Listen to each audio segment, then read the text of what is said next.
about storage solutions for bedrooms. So we've talked about the flat ones that you get from IKEA. This is another option that you get.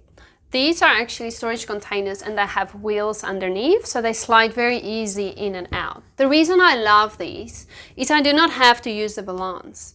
So when you shove stuff under your bed, everyone can see it. By using this drawer, you can actually just put everything in and no one sees it.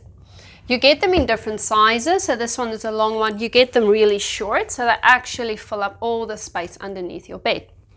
Now, the morning before open home, or inspection for your house, or anything, any reason that you quickly need to tidy up, it's very easy.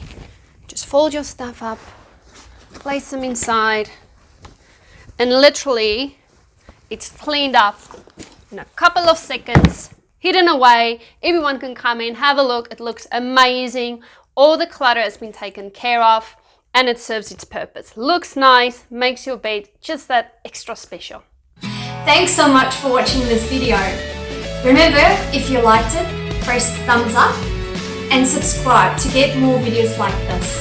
See you next time for more fantastic home improvement tips. Bye.